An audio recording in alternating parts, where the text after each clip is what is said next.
말씀 한 장 보겠습니다. 신약성경 고린도전서 10장 13절 말씀입니다.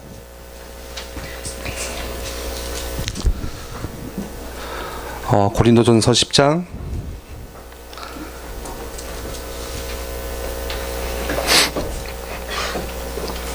13절입니다. 함께 소리내어 함께 읽겠습니다. 사람이 감당할 시험 밖에는 너희가 당한 것이 없나니 오직 하나님은 미쁘사 너희가 감당하지 못할 시험 당함을 허락하지 아니하시고 시험 당할 즈음에 또한 피할 길을 내사 너희로 능히 감당하게 하시느니라. 아멘. 오늘 2부 때 주셨던 본문 말씀이죠. 시편 3편에 6절에 천만인이 나를 에워싸 진친다 하여도 나는 두려워하지 아니리라. 어떻게 보면 세상을 의미하는 거잖아요. 천만인이 그 세상이 나를 이렇게 에워싸 감쌀지라도 다윗이 고백하기는 두려워하지 않는다, 이렇게 고백을 합니다. 그 이유가 뭔가 하니까 8절에 구원은 여호와께 있사오니 주의 복을 주의 백성에게 내리소서. 우리를 세상도 마찬가지고 구원하는 그 구원의 손길이 하나님께 있으니까 괜찮다는 거죠. 예. 그래서 우리가 천만인이 에워싸도 괜찮은 거죠. 두려워한다는 게 오늘 제목이 두려움인데요.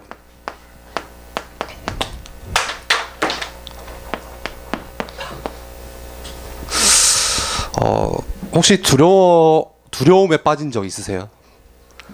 뭔가 내가 살다가 뭔가 인생을 이렇게 살다가 뭐 일을 할 때라던가 우리가 지금까지 지내오면서 두려웠던 경험들이 다 있으시죠. 저 같은 경우는 제일 제가 처음 두렵다는 걸 느꼈을 때가 제 기억에 나는 게 초등학교 2학년 때 이제 길을 잊어먹었을 때 굉장히 두려웠거든요. 제가 좀 멍청해서 버스를 타야 되는데 교회를 타고 왔어요. 버스를 타고. 예전에 집이 멀어서. 그럼 집에 갈 때는 어떻게 타야 되죠? 이제 건너서 반대로 타야 되잖아요. 근데 저는 거기서 바로 탔거든요. 그러니까 종점을 가더라고요. 나 내리니까 지금 보니까 생각해보니까 거기가 나주였어요. 나주. 37번 타고 왔는데 그 길이 똑같은 거예요. 제가 볼 때는 이렇게 돌다가 저 버스에 돈 온 줄 알았어요. 계속 이렇게 셔틀같이 집에 오겠지 했는데 이제 그때 딱 길을 잊어먹고 굉장히 두려웠던, 울면서. 근데 어떻게 용케 또 걸어왔어요. 그 길대로 한 5시간 걸려서. 네. 그래서 그때 그런 두려움을 겪어본 적이 있고, 군대 가서 두렵더라고요. 군대 가서 제가 나이를 다른 사람들보다 한 4살 정도 더 먹고 갔는데 그 후임들한테 어떻게 할까, 그런 두려움들, 처음 환경에 대해서. 그래서 보통 사람들이 다 두려움을 겪는 것 같아요. 예. 본의 아니게 또 그런 두려움들이 생기기도 하고. 근데 두려움에 잡히면 그런다고 하더라고요. 그냥 두렵다 느끼는 정도가 아니라 심하게 두려워하면은 실제 내 뇌에 그리고 생각하는 것까지 엄청난 큰 피해를 받게 되고 내 몸에도 그런다고 해요. 그래서 스트레스 받아서 생기는 질병들이 굉장히 많잖아요. 실제로 위궤양 있잖아요. 위에 문제가 생겨서 위궤양이 생기는데 그게 단순히 위에 문제가 있어서 위궤양이 아니다고 하더라고요. 실제 내 생각에 문제가 오니까 스트레스에 잡히니까 위에 이제 뭐 쉽게 말하면서 염증이 생기고 빵꾸가 나가는 거거든요. 그래서 동물들은 사실 위궤양이 안 걸려요. 예. 뭐 별로 스트레스가 없으니까 그냥 먹고 뭐 자고 싸고 하면 끝이거든요. 근데 사람만 유일하게 위궤양에 걸린다고 해요. 그리고 예전에 2차 세계대전 때 보니까, 어떤 기사를 보니까 전쟁 때문에 죽었던 사람들이, 군사들이 30만 명, 굉장히 많죠. 근데 실제 그것보다 많은 숫자가 죽었는데 그게 이제 가족들이래요. 자기 아들을 떠나보내고 기다려야 되는 그 어머니의 마음, 그렇게 해서 두려움 속에 있다가 죽은 사람들이 100만 명이라고 해요. 그래서 실제 군사보다 3배가 많은 숫자. 왜 두려움이 생기는가 보니까 행복하면 안 생기겠죠. 내게 문제가 오니까 두려움에 잡히는 것 같아요. 문제의 크기에 따라서 그 두려움의 크기도 다른 것 같고요. 그래서 이 두려움에 잡히고 문제 때문에 이 두려움이 생기다 보면 어디에 빠지게 되냐? 불신앙에 빠지게 되는 것 같아요. 실제 내가 들었던 말씀은 온데가 되었고 내게 두려움이 생기니까 바로 불신앙에 빠지는 거죠. 예. 저는 이런 경험을 좀 많이 하는 것 같아요. 실제 오늘 들었던 말씀 현장에서는 별로 생각 안 나거든요. 또 내 삶으로 돌아가면 당장 오늘 밤 내 집으로 돌아오면 없어요, 사실.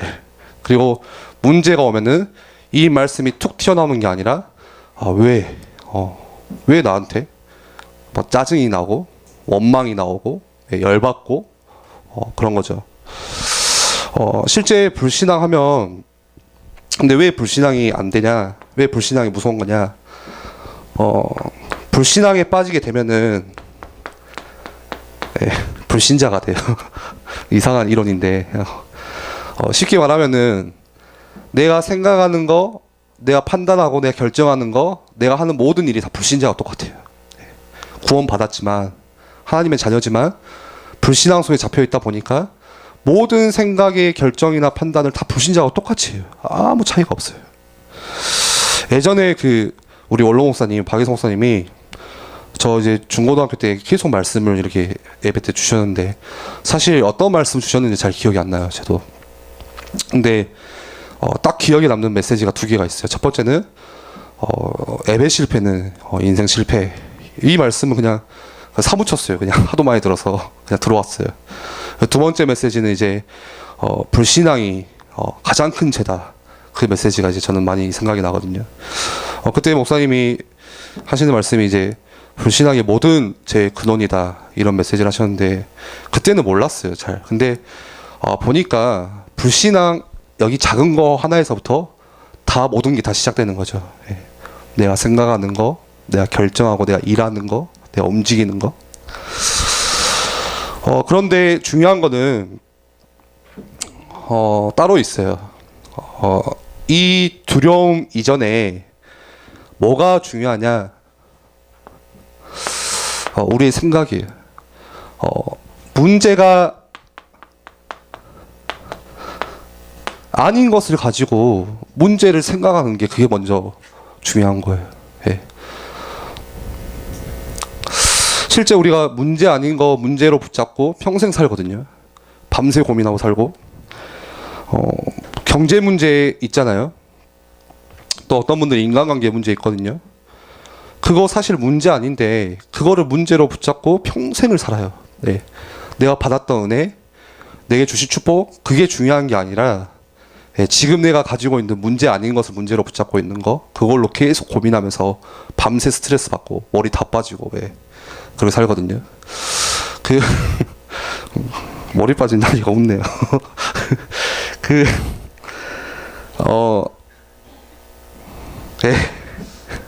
근데 사실 당연한 거예요. 경제 문제는 자세히 들여다보면 당연히 올 수밖에 없어요. 저는 경제 문제가 있어요. 예. 근데 왜 경제 문제가 있냐? 가만히 있는데 경제 문제가 있는 게 아니라 제가 돈을 쓰니까 경제 문제가 있어요. 돈을 100을 벌면은 50은 저축하고 50을 이렇게 써야 되는데 150을 쓰니까 경제 문제가 있는 거예요. 예. 자세히 들여다보면 그러잖아요. 예. 우리 여자분들 홈쇼핑 보고 일단 싸 질러 놓고 죄송합니다. 10개월로 갚고 그 갚다 보니까 그게 10개가 되고 이제 처음에 10만 원 나갈 때도 모르거든요. 5개 사면 50만 원이에요. 한 달에 50원씩 꼬박씩 나가요. 그럼 이제 경제 문제 생기는 거예요. 예. 이상한 데다 돈을 쓰니까 경제 문제 생기거든요. 인간관계 문제도 마찬가지예요. 예. 뭔가 이유가 있어요. 사실 문제가 아닌데 그것들을 다 우리는 문제로 붙잡고 사는 거죠. 진짜 우리가 문제로 생각을 해야 될 거는 뭐냐? 따로 있어요. 제가 몇 번 걸쳐서 말씀드렸는데 지금 내 영적 상태가 어떠한가. 예. 진짜 우리가 고민해야 될 거는 사실 밤새 우리가 고민하고 질문해야 될 건 사실 이거예요. 내 영적인 상태는 완전 엉망이고 다 바닥인데 그게 고민이 아니라 나는 지금도 문제 아닌 거 이거 문제로 생각하고 그거 밤새 생각하면서 스트레스 받고 있거든요. 내 영적인 상태가 자립되고 있는가? 예, 미자립인가? 자립이란 게 내가 스스로 일어서서 하나님을 바라보는 거예요. 내가 스스로 일어나서 하나님을 예배하는 게 다 자립이에요. 굳이 야 청년부 예배 나와야지. 그건 미자립이에요. 예. 내가 스스로 하나님을 예배할 수 있고 그 예배의 자리에 내가 내 발로 갈 수가 있고 그 하나님의 은혜를 내가 사모할 수 있고 하나님 말씀을 내가 듣고 묵상할 수 있는 게 자립이거든요. 우리가 이거를 고민하는데 자꾸 다른 거 고민하는 거예요. 그래서 우리가 항상 잊지 말아야 할 중요한 비밀이 있다면 이런 상황 속에서 정말 우리가 많이 고민해야 될 게, 질문을 해야 될 게, 잊지 말아야 될 게 지금 내가 방주 안에 있는지 방주 밖에 있는지. 여기서 답 나면 끝나거든요. 지금 여러분들 방주 안에 있습니까? 방주 밖에 있습니까? 방주 안에 다 들어왔잖아요. 우리는 구원받고. 그 괜찮은 거예요. 비가 와요. 40일 동안 비가 내려요. 방주 안에 있으면 상관이 없어요. 방주 밖에 있으면 안 되겠죠. 미끄러졌어요. 넘어졌어요. 방주 안에서 넘어지면 괜찮아요. 우리가 이거를 고민해야 되는 거예요. 내가 지금 방주 안에 있는지 확인해야 될 게 방주 밖에 있는지. 그러면서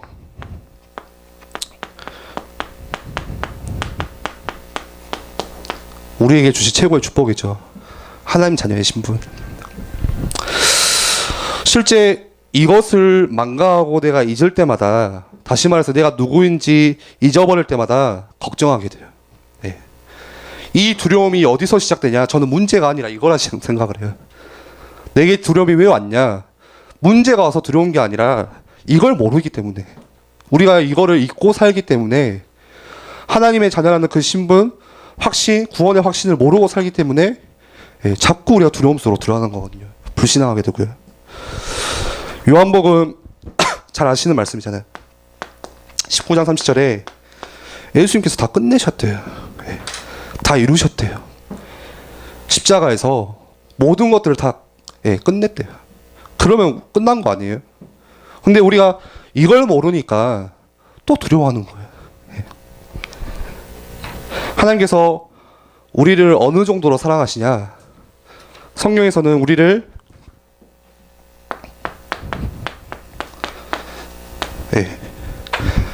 피값 주고 사신 하나님의 자녀 이렇게 말씀하시잖아요. 독생자 예수 그리스도를 죽이면서까지, 왜요? 우리를 사랑하시기 때문에. 그래서 우리를 오늘 이 자리로 부르시고 하나님의 자녀 그 최고의 축복을 우리에게 주신 거잖아요. 하나님이 우리를 어느 정도로 사랑하실까요? 이게 뭐라 해야 되죠? 이게 측정이 되세요? 단어가 제가 제한적이라서. 하나님이 나를 얼마나 사랑하시는지 느껴지세요? 어느 정도로 사랑하시는지. 예를 들어서 자녀가, 우리는 아직 자녀가 없잖아요. 부모의 마음을 몰라요, 사실. 그 죽었다 깨어나도 몰라요. 애 안 남으면. 뭐 저도 남았냐? 저도 안 남았는데 그러시잖아요, 부모님들 하시는 말씀이. 근데 어느 정도로 사랑하냐면은 딱히 내 아들 딸이 엄마 아빠에게 잘하는 게 없어요. 막 큰 도움이 되거나 막 큰 힘이 되거나 그러지 않아요. 그냥 문제 안 일으키면 다행이에요. 근데 부모는 그게 좋은 거예요. 나와 함께 있는 게 그거 하나만으로 좋은 거예요. 그게 부모님이 자녀를 생각하는 그 사랑이거든요. 그거에 비교할 수 없지만 예를 들어서 마찬가지예요. 하나님 사랑이. 우리가 특히 뭐 유별나게 뭐 충성된 게 없고 하나님 보실 때 잘하는 거 없거든요. 기도가 되냐? 기도도 안 돼요. 근데 하나님은 그냥 그게 좋대요. 그게 하나님 마음이에요. 내가 뭔가 열심히 해서 잘해서 하나님이 좋아하는 게 아니라 우리 잘하면 얼마나 잘하겠어요. 혹시 나 신앙생활 잘한다 그러시는 분 있으세요? 그 잘하는 기준은 뭐예요? 어느 정도로 잘해야 내가 잘했다고 생각하는 거예요? 하나님 보실 때? 아니에요. 하나님 보실 때 다 부족하거든요. 근데 하나님 그냥 그게 좋은 거예요. 내가 딱히 기도가 안 돼도 내가 하나님을 위해서 충성되게 뭔가를 못하더라도 그게 하나님 마음인 거죠. 그래서 걱정할 이유가 없어요. 왜요? 그 하나님이 나의 아버지가 되시고 나와 함께 하시기 때문에 걱정할 이유가 전혀 없는 거죠. 그래서 지금 여러분들이 가지고 있는 문제 있으세요? 절대 그 문제 때문에 망하는 법이 없어요. 예. 아, 이것 때문에 내가 지금 막 안 될 것 같죠? 다 지나간다니까요. 예. 그냥 다 지나가요. 망하는 법이 한 번도 없어요. 성경을 봐도, 그 믿음의 증인들을 봐도. 그런데 왜 내게 문제가 오죠? 왜 내게 문제가 오는 거예요? 판서를 제 맘대로 하겠습니다. 첫 번째는 왜 그렇다면 문제가 올까? 하나님께서 나를 시험하시기 위해서. 사단이 주는 문제는 그 템테이션에서 뭐 유혹이라고 하잖아요. 하나님 주시는 문제는 테스트예요. 예. 어떤 테스트죠? 얼마나 너가 나를 의지하는지 보시기 위해서. 하나님께서 그 그릇을, 여러분들의 믿음의 그릇, 마음의 그릇을 키우시기 위해서 주시는 시험인 거예요. 그리고 두 번째로는 왜 내게 문제가 오죠? 하나님께서 그 문제 통해서 여러분들의 믿음을 경고케 하시려고, 예, 문제를 주시는 거죠. 그래서 우리에게 시험거리가 오는 거는 문제도 아니고 죄도 아니에요. 괜찮아요. 예, 하나님께 주신 축복이에요. 그리고 왜 내게 다른 사람보다 더 큰 문제가 오냐? 왜 더 많은 문제가 오냐? 하나님의 자녀가 아니라면 저주겠죠. 예, 그 문제 때문에 그냥 죽어야 되거든요. 근데 하나님의 자녀가 맞다면은 왜 내게 더 큰 문제가 오냐? 하나님의 축복이에요. 예. 그릇 때문에. 여러분들의 그릇이 크다는 거예요. 예. 어떤 사람은 이거 해도 문제, 하나님의 자녀인데 저거 해도 문제, 이런 사람도 있거든요. 그만큼 그릇이 되기 때문에 하나님께서 주시는, 부어주시는 축복이거든요. 오늘 말씀 한번 볼까요? 고린도전서 10장 13절 말씀을 같이 읽었는데, 사람이 감당할 시험 밖에는 너희가 당한 것이 없나니 오직 하나님은 미쁘사 너희가 감당하지 못할 시험 당함을 허락하지 아니하시고, 오직 하나님은 미쁘사. 그 세번역 성경에는 그 말을 신실하사, 예, 하나님께서 신실하셔서 너희가 감당할 시험밖에 안 주신다고 말씀하세요. 하나님께서는 우리가 감당할 시험만 주신다는 거예요. 충분히 감당할 수 있는 그 그릇을 보시고 시험을 주시는 거죠. 그리고 문제만 주는 게 아니라 그 뒤에 축복도 같이 주세요. 감당하지 못할 시험 당함을 허락하지 아니하시고 시험 당할 즈음에 또한 피할 길을 내사 너희로 능히 감당하게 하시느니라. 시험만 주시는 게 아니라 시험 당할 즈음에 피할 길도 같이 주신대요. 시험과 길을 같이 주시는 거죠, 하나님께서. 그래서 그 길을 우리가 찾으면 되는 거예요. 예. 여러분들에게 혹시 문제가 와 있습니까? 혹시 뭔가 두려움이 와 있어요? 예. 가장 먼저 확인해야 될 거는 제가 처음에 말씀드린 것처럼 내가 누구인지, 예. 이거를 잊을 때마다 자꾸 우리는 문제 속으로, 두려움으로 더 들어가는 것 같아요. 그리고 내게 문제가 와 있다면 바로 봐야 되겠죠, 우리가. 하나님께서 내게 주시는 테스트구나. 나의 믿음을 견고하게 하실 하나님께서 주시는 축복의 그릇이구나. 예. 그 문제가 큰 만큼 응답도 커요. 예. 그래서 우리가 그거 누리시면 되거든요.